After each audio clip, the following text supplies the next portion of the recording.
speed up. Thank you. Thank you very much, High Representative. We open the floor to questions. Introduce yourself and the media you work for. Jorge, please. Hello, High Representative Jorge Libareiro with Euronews. I need to ask you, of course, about the letter that the Belgian Prime Minister has sent to the European Commission. We all read it. It has many concerns, many reservations about the reparations loan. But at the very end, the Prime Minister says, hastily moving forward on the proposed reparations loan scheme would have as a collateral damage that we as European Union are effectively preventing reaching an eventual peace deal to end the war in Ukraine. Do you agree with this assessment? Do you think the reparations loan is an obstacle in the negotiations, or do you think it would strengthen the European leverage vis-à-vis Moscow? Thank you. It will definitely strengthen European position vis-à-vis Moscow. That's very clear. We need to move on with this. This is clear that Russia owes reparations for the damages that they have caused to Ukraine, and the reparations loan based on the frozen assets of frozen sovereign assets of Russia is actually the right basis for it. I don't in any way diminish the risks or the worries that Belgian government has. When we had the discussions in the European Council, I mean, everybody was saying that we are ready to shoulder the risks and the burden. So therefore, we need to work on this, on the legislative proposal to address all the risks or mitigate all the risks and to shoulder the burden in regarding those risks. But we definitely need to move on because, if I would be Russia, I would also try to outlast us to see whether we get the funding for Ukrainian defense or not.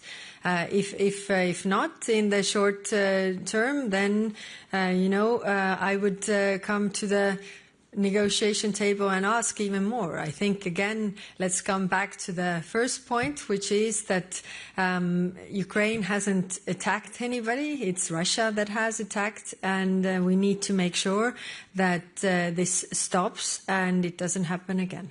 Thank you. Thank you. David, first row. Thank you. David Carretta, Radio Radicale, Italian Radio. Two questions, if I may. The first one on your ammunition initiative. What is the state of play, and are you satisfied with the answer? We are at the end of the year, so basically of answer of member states. The second question is what is your message to the member states that are lagging behind in terms of military or financial aid for military support to Ukraine? Some member states are taking much of the burden. Others are not participating, for example, in Pearl initiative or in other initiatives. So what's your message to those member states? Thank you. Thank you. On the ammunition initiative, I regret to say that we are not there yet, although today one member state told me that in the coming weeks they will have another decision that will also contribute to the ammunition initiative. Today we were also listening to the Defense Minister Shmyhal regarding the needs that they have and also his call for member states to do more. Of course, they also need drones and other capabilities, but they still need ammunition. So the work is still ongoing in this regard. When it comes to the overall support to Ukraine, then, of course, like you rightly say, the burden is not equally shared. So those member states who are doing more, we're also calling on those member states who are not doing that much. Helping Ukraine now is much cheaper than this war will continue. So if we all make a collective effort to help Ukraine, to pressure Russia, the sooner this war will end and sooner the costs will stop as well. Thank you. Stefan. Yes, Stefan Isel, Europe Table. On the reparations loan again, I mean, after reading the letter of Prime Minister Bartolo, one could come to the conclusion that this option is actually quite dead, or the chances are slim, at least, to have an agreement on this year. So, basically he's coming up with new arguments why he is against it, and he didn't wait for the legal texts that, as I understand, are ready. So he could have waited for this and then written his letter, but he didn't do it. He sent a letter before.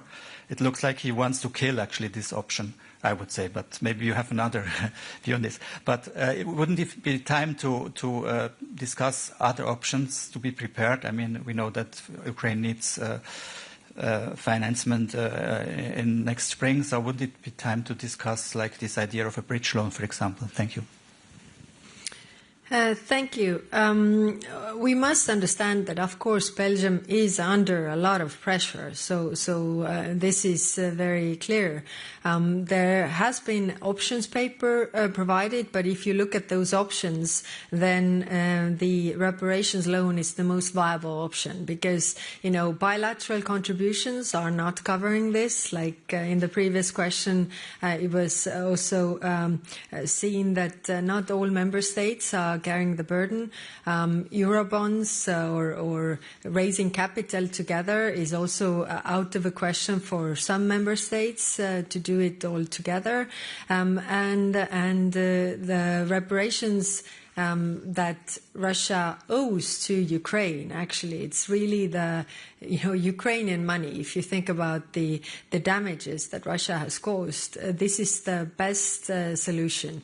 Again, I want to stress that I don't in any way diminish the worries that Belgium has, but we can address those, we can shoulder those risks together, and we need to work on a viable solution to go on with the reparations loan. It sends a three-way message, a very strong message to Ukraine that we are there to help them to defend themselves. Second message to Moscow that they can't outlast us. And third message also to Washington that we are taking very strong and very credible steps. Thank you. Mattia, yeah. Hi, Rep. Mattia Bagnoli, ANSA, the National Italian News Agency. I want to ask you a broader question, because I think that we can all agree that last week was extraordinary. And if what we read is correct, and the Americans are indeed negotiating with Russia for access to their market, to the Russian market, to the exclusion of Europe, we would be facing the sum of all fear in a way, because a bad deal, possibly a bad deal on one side, and something very worrying on the other. So wouldn't be at this point perhaps useful to open direct negotiation with Moscow and send there a kind of a European Witkoff? Thank you.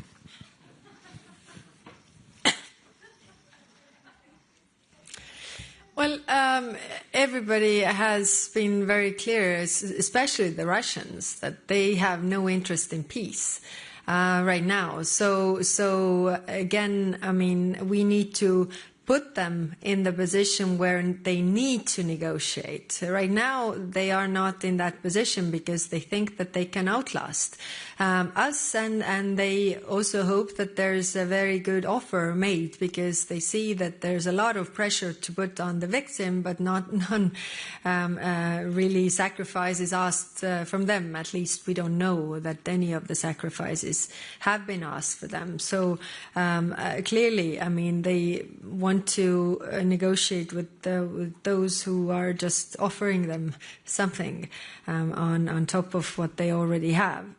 This is clearly their interest, but it shouldn't be ours. The mic just over there. Yes, indeed. Thank you.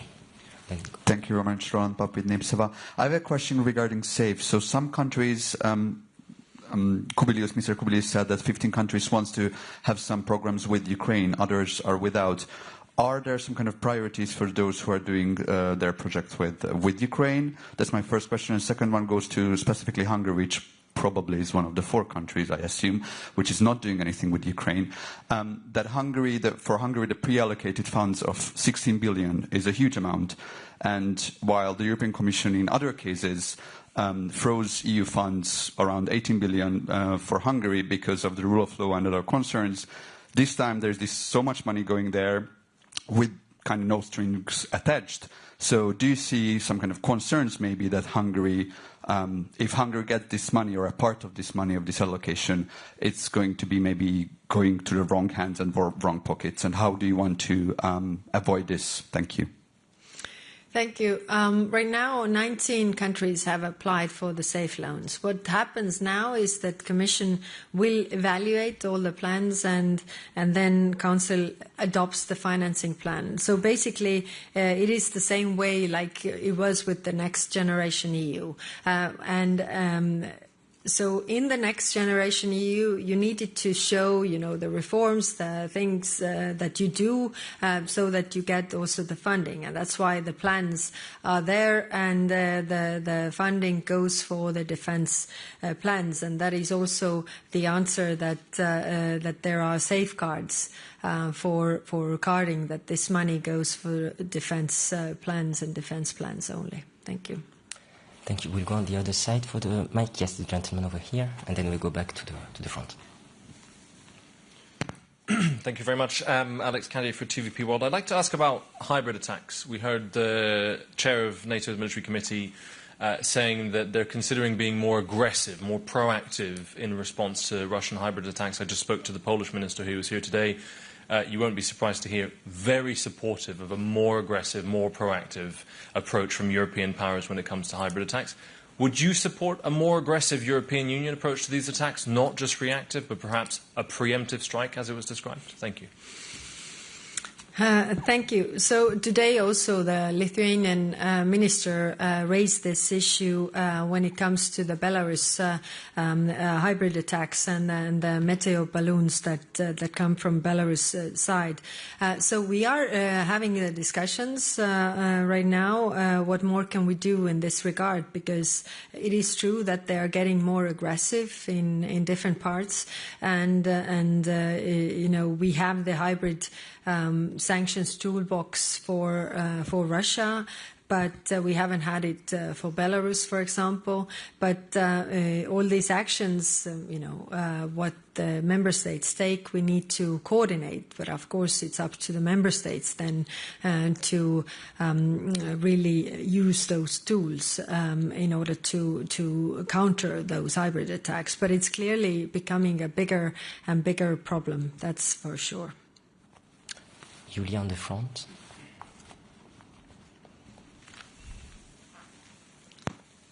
Yes. Thanks, Julia Sarivan, Journal TV, Republic of Moldova. Discussions about the peace plan are ongoing, but the question is whether the issue of Russian troops on Transnistrian territory is being considered and whether this is a threat to Ukraine or not. Is this the right moment maybe to solve this problem? And the second question on SAFE, if if Moldovan authorities apply to be part of this program, because before the European Union and our authorities said that Moldova can be a part of SAFE as well. Thanks. Thank you. Yes, this is one of the examples of the 19 countries that Russia has attacked previously, or which is somehow still Russian troops present. This is a very, very good question. If the negotiators want that the war will stop and not continue in any other territories, so how can we make sure that Russia will never invade again and withdraws its troops from different parts of Europe where they still are? Then that would be one point to negotiate. Again, a very point putting the point on Russia. What are they conceding? What they are contributing to have long-lasting peace, not only in Ukraine but also in other countries. So this could be part of it. When it comes to SAFE, then We have an agreement with Moldova regarding security and defense partnership. So we are trying to also have Moldova part where they can take part. But the deadline for SAFE was the end of November, and today we are 1st of December. I am not aware of, no. We will take the last two questions on the right. Yes, the lady next to you, indeed. Thank you. Milda Velikanskita from Lithuania National Broadcaster. Madam Kallas, Europe, we know that Europe wants to be in a good relationship with the United States and wants to be respected by the United States and also wants to help Ukraine. So in your opinion, how will Europe look to the United States and to Ukraine if after months of talks about reparation loan, about using frozen Russian assets, we will have no solution, or that solution will be that Europe is afraid to use these assets? Thank you. Well, Russia will definitely look at it, they don't want this reparations loan to happen. So our response should do exactly the opposite, because this is something that we need to move on with, and to send a strong signal to Moscow that they can't outlast us and Ukraine can defend itself. Thank you. We'll go on the right. Max from AFP had his hands raised for a while. Thank you.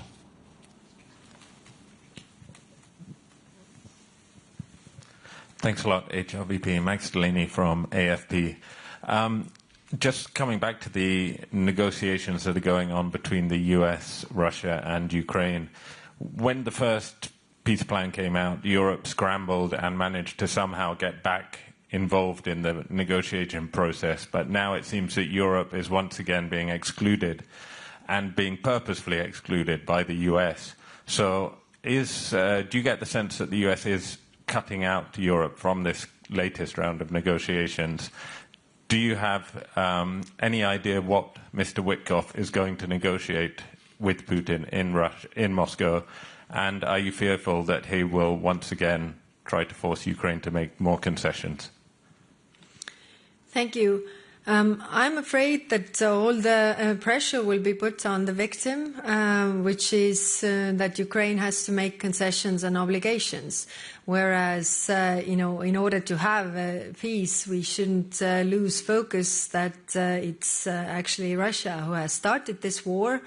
And Russia that is continuing this war, and Russia that is really targeting civilian infrastructure every single day to cause as much damage as possible. So yes, I'm afraid that all the pressure will be put on the weaker side, because that is the easier way to stop this war when Ukraine surrenders. But this is not in anybody's interest, not in the interest of Ukraine, not in the interest of European Union, also not in the interest of the global overall security, because it's the United Nations charter that says that you can't change borders by force. If this pays off, we will see this elsewhere, all around the world. Then we see that whoever has the power gets to take what they want, which is not good for the majority of the countries in the world. I still see some interest. We'll take the question over there. Thank you. Thank you, Angela Mauro, HuffPost. High Representative, you're saying, I'm afraid the pressure will be put on the victims regarding the week of talks in Moscow. Just a quick question. Do you trust the US in this negotiation? Thanks. It's not a question of trust. It's a question of, again, if we want a long-term peace, then we need to understand the starting point of this war. And the starting point of this war is that Russia just decided to start a full-scale war and aggression on its neighboring country. If we want this war to stop so that it doesn't continue in a few years, if we want this war not to expand, then we should put all the pressure on the one who is doing the aggression, which is Russia. Thank you. Thank you very much. This brings our press conference to an end. Have a lovely afternoon. Thank you very much.